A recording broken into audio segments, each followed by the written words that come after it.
Beelanson hearing for suspension of services at the Mendocino County Public Health Lab located at 501 Low Gap Road in Ukiah, California, for a period of up to 3 years. Sponsoring department is Health and Human Services Agency and the Community Health Services. Carmel, did you? And Mr. Chair, if I may, I believe this just ratifies a decision that's previously been made by the board, or the board's given direction for this action, so I think we could have a very brief staff overview. I would hope so. Well, Chairman Pinchas, members of the board, I'm Carmel Angelo. Excuse me, this is a required public hearing, Right. So we need to follow the public hearing Yeah. process. Okay, first of all, this public notice has been established. Yes, it has. Okay. The public hearing is now open. Clerk, you notice any correspondence and telephone calls received? We have no correspondence on the matter. Okay, now we'll move to the staff presentation by Carmel Angelo. Chairman Pinchas, members of the board, I'm Carmel Angelo, Director for the Health and Human Services Agency. This item is our public health lab. We would like to make changes to our lab, and actually we have developed a public-private partnership here in Mendocino County that is definitely a best practice in the state, and we have members of the public that are here to speak about our process. Is it time for the public to come up? Yeah, that's all your staff presentation. For now. Okay, first of all, we're going to have questions, and then we'll, if there are no questions, or any members of the public want to speak on this, please come forward. State your name.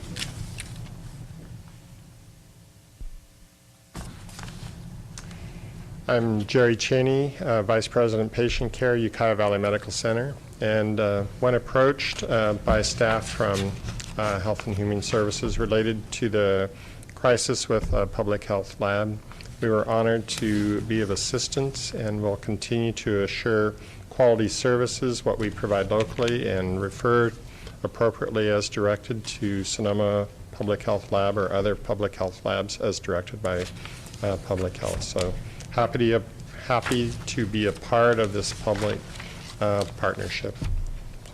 Thank you. Thank you. Anybody else, please come forward.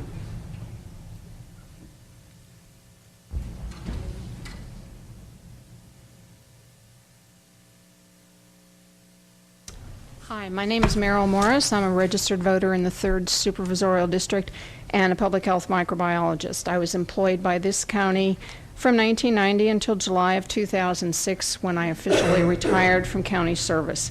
I continued to work for the Public Health Lab as a part-time extra help microbiologist until last fall when the lab effectively ceased operation on the departure of the last full-time staff microbiologist. 2 other microbiologists and the lab manager had left in the previous year.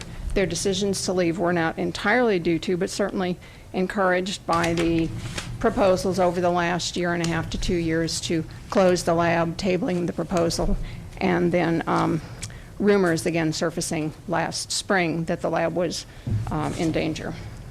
Today's hearing regarding suspension of public health lab services therefore seems somewhat after the fact, since the on-site testing operation has already ended.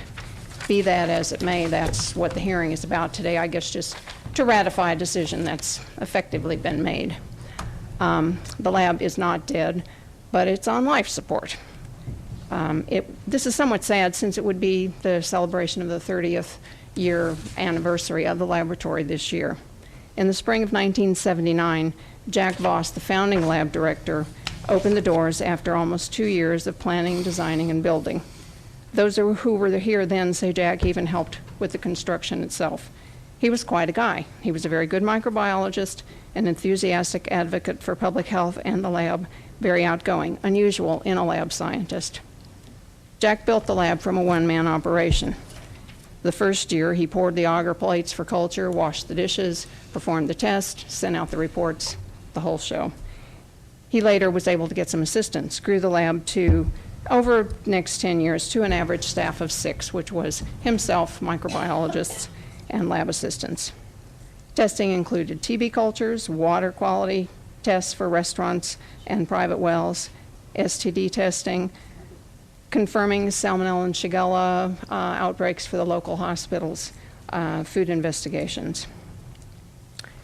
The highlights of this period were the investigation of the Shigella outbreak, which came from a local restaurant in 1998 and ultimately involved over 100 people. Also, his lab got very good reports in the earlier than that when was able to identify an E. coli 0157 outbreak from hamburger on the coast from a from the Harvest Market facility. Jack retired in 1996. He was a hard act to follow, but Russ Lee stepped in and worked tirelessly until his untimely death in 2001. Since that time, the county's been unable to hire another full-time lab director, partly due to the lack of qualified people under the current legislation, and partly due to the county's inability to pay a high enough salary to attract someone from out of the area, since we had no one locally who fit the qualifications. Since then, there have been 2 interim part-time directors, a contract director, and a lot of turmoil in the last 7 years. The staff persevered kind of tirelessly in anonymity in the basement laboratory here in this building. 22 different people have staffed the lab over the last 30 years. Now it's again a one-person operation. This time the one person, a very capable multitasker by the name of Sherry Santee, works in public health field nursing and spends part-time coordinating lab services between the public, the labs performing the tests, and the community health services division. This situation may be workable temporarily, but doesn't seem to be a permanent solution. The various types of specimens are going to different facilities, and I know from my multi-years in laboratories, both hospital and public health, every time you move something around, you increase the chances that you're going to have some problem with it. Largely clerical and communication errors. Public health relies primarily on communication to monitor what's going on.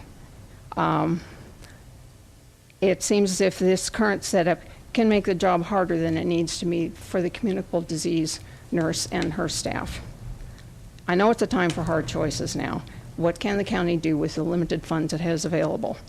But I urge you to use this suspension time to truly look at the possibilities regarding the lab services and to include line staff or former line staff in the discussions to see if a more palatable permanent solution can be come up with. So please don't let this be a 3-year death process for the Public Health Laboratory. Thank you for your time. Thank you. Any other members of the public want to speak? Okay. Linda. Okay. Okay. Linda McClure, representing Service Employees Union. Over the last 2 years, I have had the opportunity to talk with the lab staff and previous lab staff, and have been concerned. The previous speaker put things so succinctly and well. I've been concerned watching this downward spiral. The lab is one of those facilities that once it is suspended, getting it started up again, the material, the equipment that it needs to get started up again will make that difficult to do. It'll be a larger capital expenditure. And getting the systems back up and going will be more difficult, hiring the staff. I believe that the lab has the potential of, it definitely serves our community better, being here, in-house, local, able to respond quickly and avoid some of the pitfalls that were previously referenced. In addition, I believe that lab has the ability to, and it has in the past, bring in funds from work done for other entities. I think both as a union representative who have been told repeatedly the lab isn't closing,